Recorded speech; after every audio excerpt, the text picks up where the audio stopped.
Seperti Sayyidatuna Aisyah katakan tatkala ditanya tentang pribadi Rasulullah, tentang sosok beliau, Sayyidatuna Aisyah mengatakan kana khuluquhul Quran.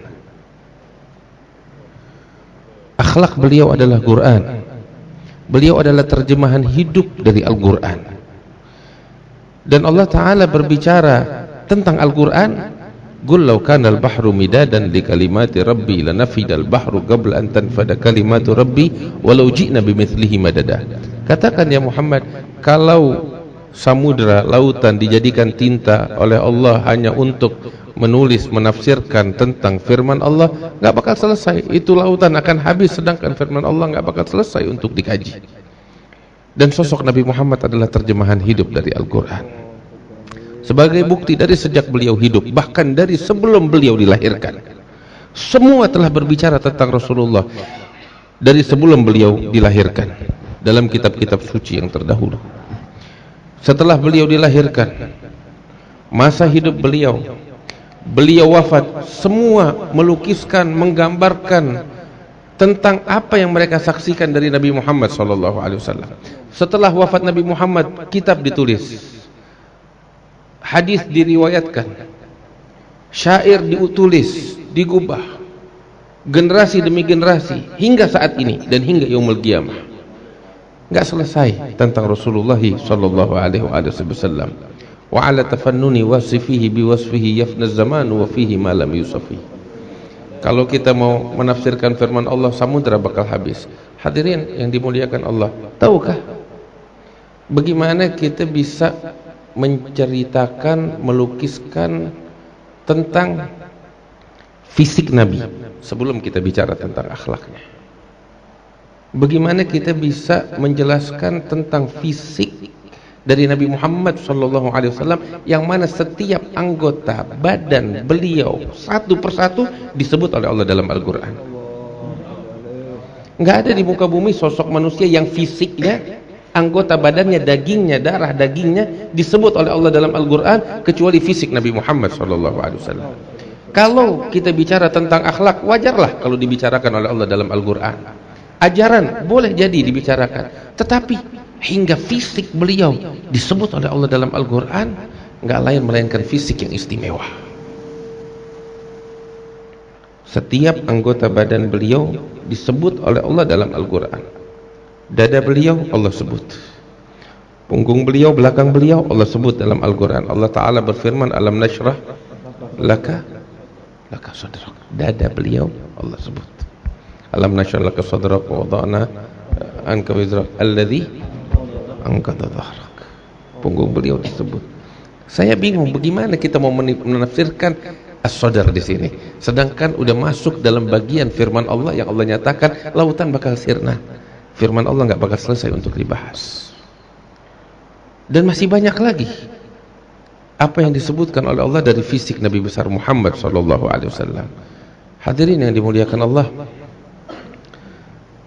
sebagai contoh, kita sekarang ini kita nggak hidup di zaman Nabi Muhammad SAW. Kita nggak melihat Rasulullah secara langsung. Mungkin beberapa di antara kita yang dimuliakan oleh Allah menyaksikan Rasulullah dalam mimpinya, tapi berbeda dengan orang yang hidup di zaman Nabi Muhammad SAW. Paling tidak ya kita cuma dengar cerita, kisah, sejarah tentang beliau. Tetapi para saksi hidup, yaitu para sahabat Rasulullah SAW, kita akan melihat sikap para sahabat yang di luar akal manusia tatkala berperilaku dengan Nabi Muhammad SAW. Kenapa demikian? Sebab mereka saksi hidup, mereka para sahabat menyaksikan sesuatu yang tidak kita saksikan. Kita cuma dengar cerita. Mereka menyaksikan dari Nabi Muhammad sesuatu yang enggak mereka saksikan pada sosok manusia yang lainnya. Saya kasih contoh tentang fisik Nabi Muhammad SAW, tentang rambutnya Rasulullah. Rambutnya Nabi Muhammad SAW itu dalam satu riwayat disebutkan tatkala saat Hudaybiyah, Nabi itu kan pernah bermimpi masuk ke kota Mekah. Saat itu kota Mekah masih dikuasai oleh orang-orang kafir Quraisy. Masuk ke kota Mekah dalam keadaan umrah. Maka beliau berangkat bersama para sahabatnya. Ketika sampai di Hudaybiyah, dihadang, tidak diizinkan Nabi Muhammad SAW untuk masuk. Hingga akhirnya terjadilah perjanjian Hudaybiyah, dan akhirnya Nabi melakukan tahallul. Beliau mencukur rambutnya. Saat beliau mencukur rambutnya, beliau bagi-bagikan itu rambut kepada para sahabat. Hadirin yang dimuliakan Allah, jumlah rambut itu banyak. Kita nggak bisa hitung, banyak. Ratusan, mungkin ribuan helai. Tetapi para sahabat saat Nabi Muhammad mencukur dan beliau membagikan, mereka semua berebutan. Hingga disebutkan bahwa para sahabat hampir saling membunuh untuk memperebutkan helaian rambut Rasulullah SAW. Dan yang luar biasa, setiap orang mendapat hanya 1 helai atau 2 helai, paling banyak 3 helai, tidak lebih dari itu. Semua berebutan ingin kebagian.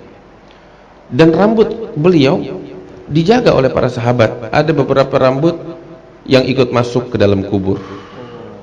Beberapa sahabat wasiat agar dikubur bersama rambutnya Rasulullah. Dan beberapa helai rambut dijadikan oleh mereka itu sebagai sebab memancing pertolongan dari Allah, seperti yang dilakukan oleh Sayyiduna Khalid ibn al-Walid. Khalid ibn al-Walid yang kita kenal sebagai Sayfullahil Maslul, pedang Allah Subhanahu wa taala yang terhunus, di dalam pertempuran yang beliau pimpin tidak pernah terkalahkan. Apa sebabnya? Bukan karena kehebatan beliau dalam berperang atau prajurit yang banyak, seringkali jumlah musuh jauh lebih banyak daripada prajurit yang dipimpin oleh Khalid bin Walid. Tapi ahli sejarah mereka semua menyatakan bahwasanya penyebab keberhasilan Khalid bin Walid di dalam medan tempur selalu meraih kemenangan karena di kepala beliau letakkan beberapa helai dari rambutnya Nabi besar Muhammad SAW untuk memancing pertolongan dari Allah Subhanahu wa taala. Dan hal ini bukan perkara yang bid'ah atau syirik. Ini dilakukan bahkan oleh Bani Israel. Tatkala mereka berjuang di jalan Allah dahulu, itu mereka taruh di depan mereka itu tabut yang diceritakan oleh Allah Subhanahu wa taala, yang isinya adalah peninggalan-peninggalan daripada mimma taraka alu Musa wa alu Harun. Itu mereka taruh di depan mereka sehingga mereka memancing kemenangan dari Allah di medan tempur dengan berkat peninggalan-peninggalan yang ada di dalam kotak penyimpanan itu. Apa yang ada di dalam kotak penyimpanan? Sendalnya Nabi Musa, beberapa pakaian dari Nabi Musa, Nabi Harun, imamahnya Nabi Musa. Nah, ini yang dilakukan oleh Sayyidina Khalid bin Walid. Rambut Rasulullah beliau taruh di atas kepala beliau sebagai sesuatu untuk memancing pertolongan dan rahmat dari Allah Subhanahu wa taala. Dan beberapa masih terjaga hingga lebih dari 1400 tahun hingga saat ini, tersebar di berbagai penjuru, di Istanbul, di Zabid, di berbagai penjuru. Helaian-helaian rambut Rasulullah masih tetap terjaga hingga bisa dinikmati oleh para pecinta hingga generasi ini. Hadirin yang dimuliakan Allah, kita pergi ke berbagai penjuru dunia, cari sosok manusia yang lebih dari 1400 tahun rambutnya masih terjaga. Nggak ada, kecuali sosok manusia istimewa ini, Nabi besar Muhammad SAW. Kenapa dijaga? Sebab semua orang menyaksikan dari sosok Nabi Muhammad sesuatu yang unik, istimewa, yang tidak mereka dapati pada sosok manusia lainnya. Hadirin yang dimuliakan Allah, Allahumma shalli wa sallim barik alaihi wa ala alihi. Kita kalau bicara tentang rambutnya Rasulullah, rambut beliau itu disebutkan ada orang rambutnya keriting, ada orang rambutnya lurus. Nabi Muhammad SAW nggak keriting, nggak lurus, tapi bergelombang, bahasa kita ikal, rambutnya Rasulullah SAW. Terkadang Nabi Muhammad rambutnya pendek sampai ke daun telinga, kalau lagi panjang sampai ke ujung leher, kalau lagi panjang dan lebat sampai ke pundak. Dan biasanya itu kalau Nabi Muhammad rambut lagi lebat panjang sampai ke pundak, itu beliau kepang. Beliau kepang hingga 4 kepangan. Dulu bangsa Arab itu rambut panjang sampai ke pundak itu merupakan bagi laki-laki merupakan hiasan bagi laki-laki dan bentuk kejantanan dan keberanian. Sehingga dulu hal yang umum seperti itu. Kalau udah dikepang, lebih lagi sebagai bentuk keberanian, kejantanan, ya keperkasaan, ya kehebatan. Itu dahulu bangsa Arab seperti itu. Sehingga Nabi Muhammad kalau rambutnya lagi panjang sampai pundak, beliau kepang 4 kepangan. Satu di bagian pelipis, ya, menjulai sampai di bawah telinga. Satu lagi di belakang telinga, dan satu lagi di samping sebelahnya, seperti itu juga. 2 di kanan, 2 di kiri. Dan tatkala beliau masuk ke kota Mekah saat Fatah Mekah sallallahu alaihi wasallam, itu beliau memakai imamah hitam dengan rambut yang panjang dan dikepang sallallahu alaihi wasallam. Saya nggak tahu bagaimana pemandangan indah tersebut. Kita cuma bisa menghayal aja. Tapi sungguh mulia para sahabat tatkala mereka bisa menikmati pemandangan yang indah tersebut dari Nabi besar Muhammad sallallahu alaihi wasallam. Terus setiap helaian rambutnya Rasulullah itu tebal. Ada orang kan rambutnya panjang tapi setiap helainya itu tipis rambutnya. Nabi Muhammad rambutnya tebal, hitam pekat. Terus ada satu yang luar biasa di sini. Nabi Muhammad SAW meninggal di usia 63 tahun. Sahabat bilang, sebagaimana diriwayatkan oleh Imam At-Tirmidzi di dalam kitab Syama'il Al-Muhammadiyah, wafatnya Rasulullah 63 tahun dan di tubuhnya itu enggak lebih dari 20 helai rambut putih atau uban. Jadi meninggal usia 63 tahun, 20 helai enggak kelihatan. Ya, rambutnya masih hitam pekat. Bayangin orang zaman sekarang, belum 40 tahun, rambutnya, kepalanya abu-abu, tahu abu-abu, campuran antara putih sama hitam, saking banyak itu rambut, bewoknya juga. Nabi SAW umur 63 tahun, masih hitam pekat, rambut putihnya itu nggak lebih dari 20 helai. Sampai disebutkan dalam riwayat 20 helai itu sebagian di pelipis namanya ya. Ya, di pelipis beliau bagian kanan dan kiri, beberapa helai di rambut yang tumbuh di bawah bibir, dan beberapa helai di janggut beliau. Terus juga lain dari itu Nabi Muhammad jenggotnya lebat, hitam lebat. Sayyidina Abdullah bin Abbas mengatakan wagat mala abaina hadza wa hadza, itu memenuhi antara telinga sini dan telinga satunya, lebat. Dan panjangnya itu seperti diriwayatkan dari apa yang dilakukan oleh Abdullah bin Umar bin Al-Khattab, sekitar 4 jari atau 5 jari, lebih dari itu dipotong. Hanya seperti itu, tapi lebat. Dan yang luar biasa, rambut yang lebat ini dan kulit yang halus ini, Nabi SAW itu kalau berwudu, ya, itu diriwayatkan beliau berwudu dengan air yang gak banyak. Jumlah air atau volume air yang beliau gunakan untuk berwudu itu 1 mud. 1 mud itu ya lebih kurang ya, gelas mineral nih, lebih kurang seperti itu. Hadirin yang dimuliakan Allah, Nabi wudu sempurna, basuh tangan, kumur-kumur, hidung, basuh rambutnya, semuanya yang lebat itu, ya, 3 kali dengan air sebanyak itu. Air yang lebih kurang 1 gelas air mineral, 1 mud. Heran kan kita? Sahabat waktu cerita itu, tabi'in mendengar juga heran, kok bisa? Dijawab sama sahabat, ya, ketika sahabat menceritakan wudhu dengan air seperti itu, nah, dijawab sama sahabat, Nabi Muhammad dulu rambutnya lebih tebal dari engkau dan bisa melakukan itu sallallahu alaihi wasallam. Ini pertanyaan, kok bisa? Saya kasih contoh, ini bahasa saya. Kita punya rumah, lantainya dari marmer, halus keras. Lantai dari marmer itu kalau kita mau ngepel, air sedikit cukup untuk luas yang sangat luas, yang lumayan luas. Tapi apakah volume air yang sama yang kita gunakan untuk ngepel di marmer bisa kita gunakan dengan luas yang sama ketika kita ngepel di aspal? Nggak bisa. Di aspal kita mau ngepel perlu beberapa ember, sedangkan di atas marmer ya 1 botol cukup. Bedanya kulit kita sama kulitnya Nabi lebih kurang seperti itu. Ya bayangin, air seperti itu Nabi membasuh rambut beliau, janggut beliau yang tebal, ya, itu hingga basah. Kok bisa? Ya itulah bedanya kulit kita, rambut kita halusnya, seperti perbedaan yang tadi saya sebutkan sallallahu alaihi wasallam. Yani yang sempurna. Tetapi hadirin, ada yang lebih unik di sini. Tahu apa? Yang unik, kok sahabat bisa tahu jumlah rambut putihnya Rasulullah nggak lebih dari 20 helai. Kita di rumah punya istri, ada yang tahu nggak berapa helai rambut putihnya istri kita? Sebaliknya, tanya sama istri kita, tahu nggak berapa helai uban kita?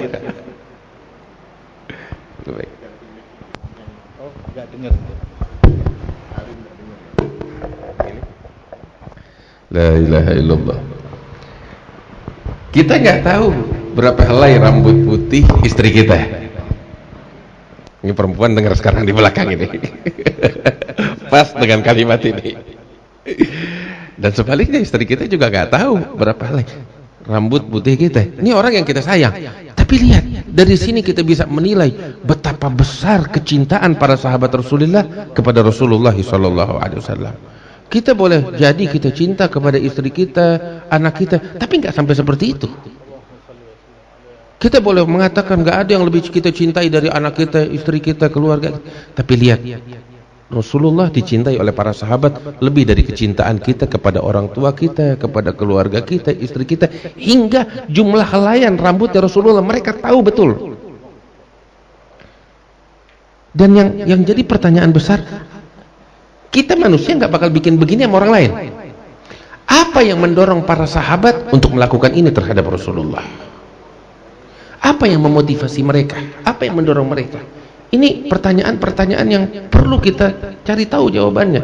Dan terus terang, tatkala pertanyaan ini kita beberkan di atas meja, kita nggak dapetin jawaban, melainkan mereka, para sahabat, saksi mata, mereka melihat dari sosok Nabi Muhammad sesuatu yang mereka tidak dapatkan pada sosok manusia yang lain. Dan yang unik, yang istimewa hadirin, kita sekarang saya bicara 20 menit dari tadi, kita cuma bicara masalah rambut. Kalau kita mau bicara 20 menit tentang rambutnya orang lain, nggak bisa. Apa yang mau kita omongin tentang rambut orang?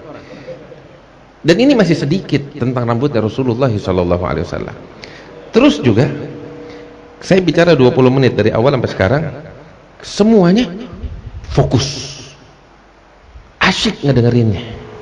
Saya kalau mau bicara tentang rambut orang, semua bakal nggak kasih wajah senyuman macam begini. Kalau kita bicara 2 menit aja tentang rambut orang lain, kita bakal heran, ada apa nih manusia ngomong tentang rambut orang lain. Tapi ketika kita bicara tentang rambut Rasulullah 20 menit, 30 menit, 1 jam, 2 jam, tetap makin lama makin asyik. Sallallahu alaihi wasallam. Inilah keistimewaan dari sosok baginda Nabi besar Muhammad sallallahu alaihi wasallam. Ini baru tentang rambut. Dan itu masih setetes.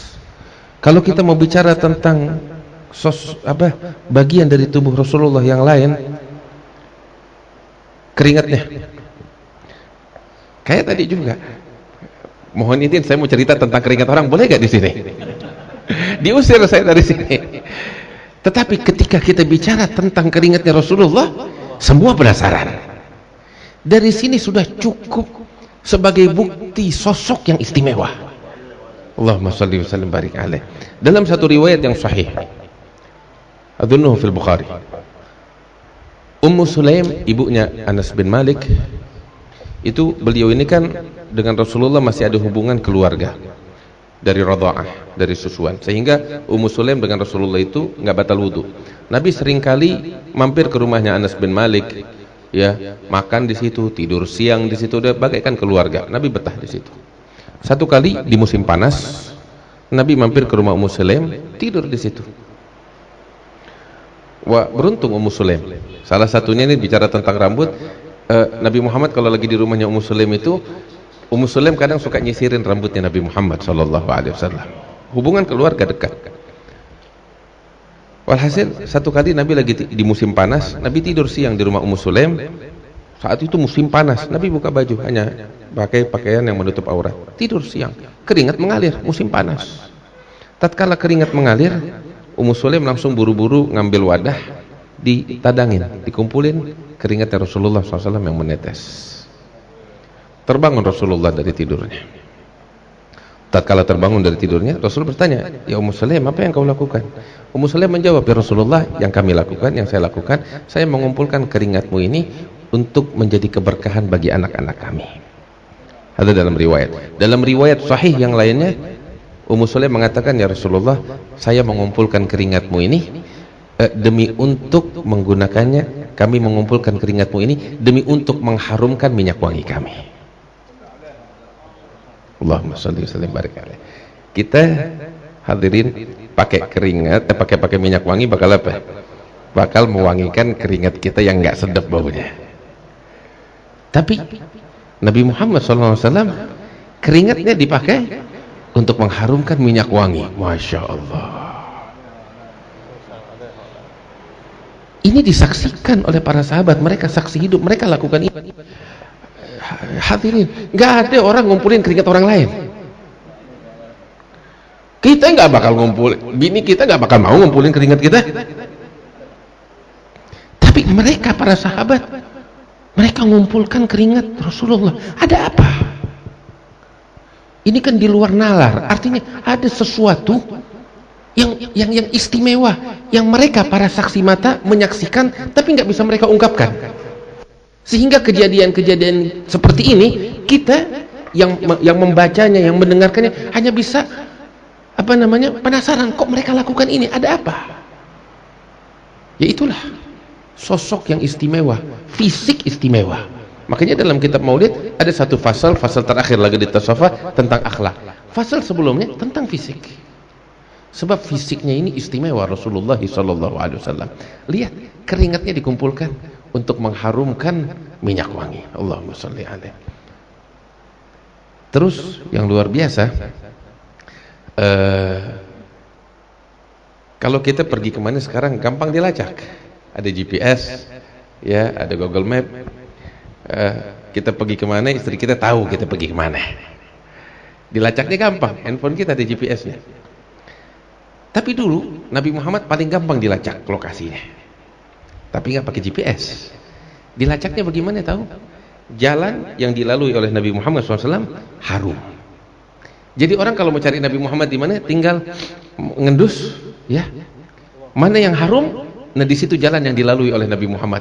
Mereka telusuri itu harumnya jalan hingga mereka sampai kepada Nabi Muhammad SAW.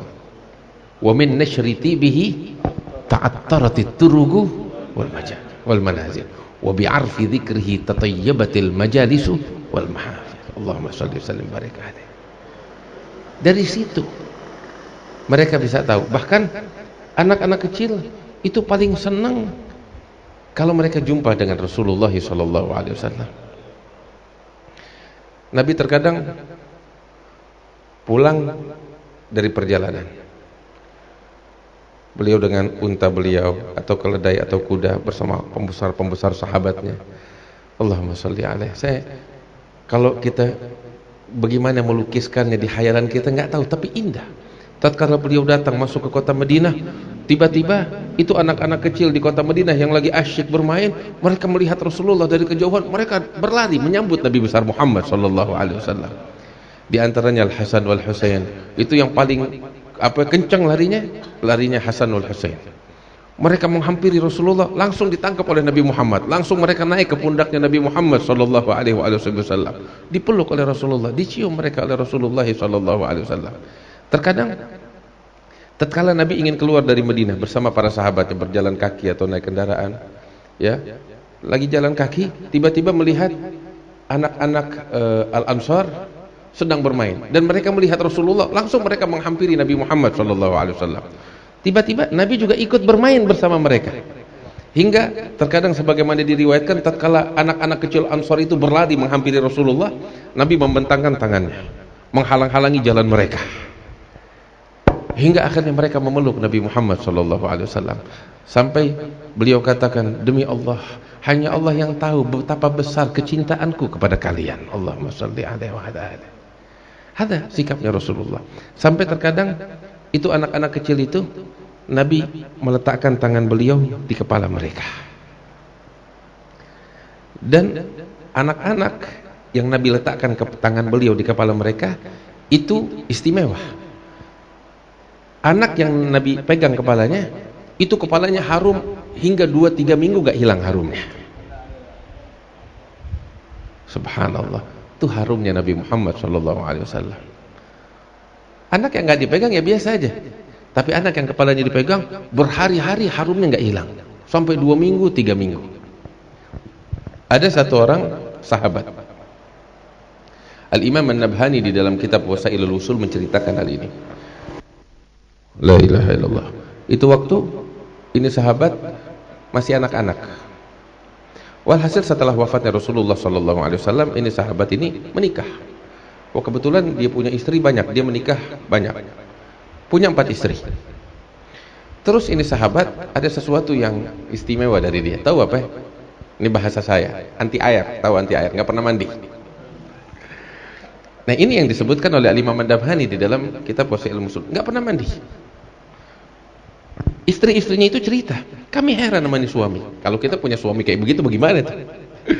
Kalau istri-istri kita punya suami nggak pernah mandi, aduh, pusing istri kita. Tapi lihat, ini sebaliknya. Istri-istrinya sahabat ini, mereka cerita, kami bingung sama suami kami, ini nggak pernah mandi. Sedangkan kami berlomba-lomba untuk mempercantik diri kami hingga menjadi pusat perhatian suami kami ini. Tapi yang luar biasa, kita mandi, kita dandan, suami kami ini gak pernah mandi, tapi dia wajahnya selalu segar, harum, bersih, cakep, lebih bagus dari kami yang mandi. Mereka heran. Ketika ditanya apa rahasianya, dia cerita, dulu saya masih kecil, itu waktu saya sakit badan, gatal-gatal hingga luka hampir seluruh badan. Orang tua saya bawa saya kepada Nabi Muhammad SAW untuk didoakan. Maka tatkala Nabi melihat keadaan saya seperti itu, Nabi Muhammad bilang, lepaskan bajunya. Dia lepaskan, masih anak-anak, usia 4 tahun, 5 tahun. Dia buka bajunya, duduk depan Nabi. Maka Nabi SAW meludahkan tangannya, ya, dan ludah Rasulullah itu diusapkan oleh Rasulullah dengan tangannya di tubuh anak ini. Penyakitnya sembuh. Dan dari sejak saat itu, ya kan diusapkan seluruh badannya. Dari sejak saat itu, ini anak selalu dalam keadaan harum, wangi, seger, sampai istri-istri cerita nggak pernah mandi, tapi lebih harum, lebih segar dari kita semuanya. Berkat apa? Air liurnya Nabi besar Muhammad sallallahu alaihi wasallam. Allahumma shalli alaihi. Makanya Habib Ali Habsyi bilang, qad khalaqahu Allahu ala ahsani surah, fiha jami'ul ma'asini mahsurah wa 'alaiha maksurah. Allahumma shalli alaihi. Allah ciptakan sosok Nabi Muhammad ini dalam bentuk yang paling indah. Terus di dalam sosok Rasulullah, segala keindahan yang pernah Allah ciptakan, Allah tuangkan di situ. Dan yang ada di dalam sosok Nabi Muhammad tiada lain, hanya keindahan, nggak ada lagi lain. Sallallahu alaihi wasallam. Sempurna sosoknya. Nggak ada orang bosan ketika berbicara tentang Rasulullah. Makin diceritain, makin penasaran. Dan hadirin yang dimuliakan oleh Allah Subhanahu Wa Taala, saya rasa saya bicara sampai di sini aja. Yang bilang terus, kenapa ya? Enggak sampai di sini, supaya kita makin penasaran tentang Rasulullah Sallallahu Alaihi Wasallam. Sebab kitab Maulid yang kita baca ini nggak menggambarkan Rasulullah 100%. Apalagi ceramah saya yang cuma 20 menit, 30 menit. Ini semua cuma sekedar pancingan, ya, untuk merangsang agar kita penasaran. Habib Ali Habsyi bilang, wa illa fa anna tu'ribul aglan an syu'uni khairil anam. Apa yang bisa dilukiskan oleh pena tentang sosok Nabi Muhammad? Nggak ada. Terlalu lemah kita untuk menggambarkan, melukiskan sosok sempurna ini Nabi Muhammad SAW. Tetapi yang kita lakukan, tashwigan lisami min khawasil mu'minin, merangsang orang-orang yang rindu, yang cinta, untuk penasaran, untuk makin mencari tahu tentang sosok Nabi Muhammad SAW. Syekhna Al-Habib Umar bilang dalam maulidnya, walaqad asyartu lina'ti man awsafu tuhyil quluba tuhayyijul asyana. Saya telah menyebutkan isyarat aja yang sedikit tentang sosok Nabi Muhammad yang sebutannya itu bisa membangkitkan gairah kebahagiaan di dalam hati kita. Laqad asyartu lina'ti man awsafu tuhyil quluba tuhayyijul asyana wallahu qad athna alaihi. Allah udah muji dia. Apa artinya? Fama yusawil qawlu minna aw yakunu thanana. Apa arti dari pujian kita? Enggak ada. Enggak ada artinya, wallah. Enggak ada artinya. Walakin katanya Al-Habib, hubban fis sarairi qadda'a limadihi safwati rabbina wa hadana. Yang mendorong saya untuk ikut andil enggak lain karena cinta. Cinta memaksa saya untuk menulis tentang beliau. Dan beginilah keadaan setiap pecinta, hadirin. Orang yang tahu cinta, benar-benar cinta, ya kalau cuma sekedar pengakuan semua bisa mengaku. Tapi pecinta sejati, begini keadaannya. Yang menjadi topik utama pembahasannya, pembicaraannya, nggak lain hanyalah kekasihnya. Tanya kepada setiap pecinta, terlepas yang dicintai Nabi Muhammad atau siapapun. Tetapi keadaan setiap pecinta, dia nggak bakal bicara kecuali sosok kekasihnya. Itu keadaan pecinta. Nah sekarang tinggal kita tanyakan sama diri kita, bagaimana cinta kita kepada Rasulullah Sallallahu Alaihi Wasallam. Kalau sekedar pengakuan, semua bisa mengaku, semua bisa mengaku. Tetapi seperti ulama bilang, alaysa lil mahabbah alai, mana laha man fid dhalam naim. Bukankah cinta itu ada tandanya, ada buktinya? Ulama dulu bilang, orang yang tidur di malam hari itu nggak kenal cinta. Sebab yang kita tahu, kita lihat para pecinta malam hari apa yang dia lakukan? Dia menghayal, merindukan sang kekasih. Segitu para pecinta ini masih bisa berjumpa dengan kekasihnya. Kita Nabi Muhammad zaman kapan? Kita zaman kapan? Harusnya kita yang nggak bisa tidur. Seharusnya, ya mohon maaf, keadaan kita nggak seperti ini, wahai para pengaku cinta. Kita ini para pengaku cinta. Kalau mau bilang pecinta sejati, al-afu, saya nggak tahu diri saya seperti itu apa enggak. Tapi saya rasa kita semuanya tahu diri. Kita hanya mengaku cinta. Alhamdulillah kan kita masih bisa mengaku cinta, berharap kepada Allah pengakuan kita diterima oleh Allah Subhanahu wa taala. Ya tetapi dari acara Maulid yang kita hadiri ini sekedar cuman kail yang dilemparkan, pancingan yang dilemparkan. Nyantol kan nih kailnya ke kita? Ya Rabb, mudah-mudahan kita termasuk dari orang-orang yang dapat keberkahan Allah. Pulang kita membawa Rasulullah ke rumah kita. Hadirin, wallah, kita capek, kita penat, kita lelah. Yang jadi topik pembahasan kita di luar sana kotoran. Sampai kapan? Buang itu semua. Kita mau jadikan topik utama. Kalau di Twitter tuh apa namanya tuh? Trending topik. Enggak pernah kita dapetin trending topik Nabi Muhammad. Wallah, sungguh memalukan. Kita enggak pernah dapetin trending topik sosok Muhammad, enggak pernah. Saya enggak bicara tentang medsos lah. Antara kita, wahai para pecinta, kapan kita jadikan sosok Rasulullah Sallallahu Alaihi Wasallam sebagai topik utama kita? Dengan keluarga kita, kapan kita jadikan sosok Rasulullah Nabi Muhammad Sallallahu Alaihi Wasallam sebagai topik utama kita? Emangnya enggak ada yang bisa dibahas dari Rasulullah? Kita kalau mau bicara politik, semua kabar yang ada di medsos kopasti semua.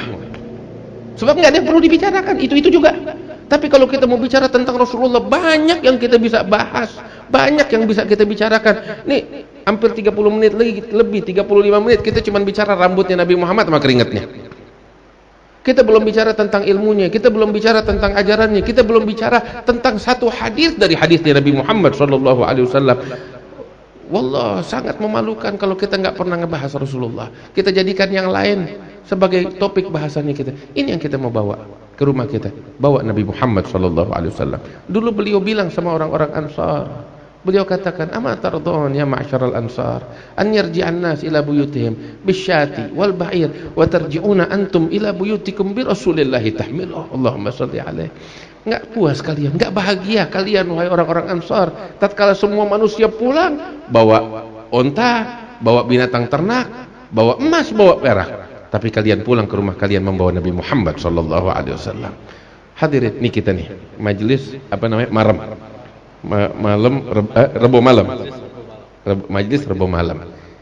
Biarin orang pulang ke rumah mereka bawa dunia. Biarkan semua orang pulang ke rumah mereka bawa kabar politik. Kita pulang ke rumah kita bawa Rasulullah. Nabi bilang sama orang-orang Ansar, demi Allah, yang kalian bawa lebih agung, lebih mulia dari apa yang mereka bawa.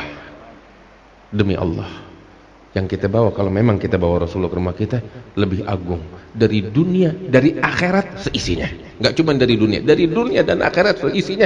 Rasulullah sallallahu alaihi wasallam yang untuknya Allah ciptakan alam semesta ini. Allah ciptakan dunia dan akhirat untuk beliau Rasulullah. Mudah-mudahan Allah kasih keberkahan bakal kita.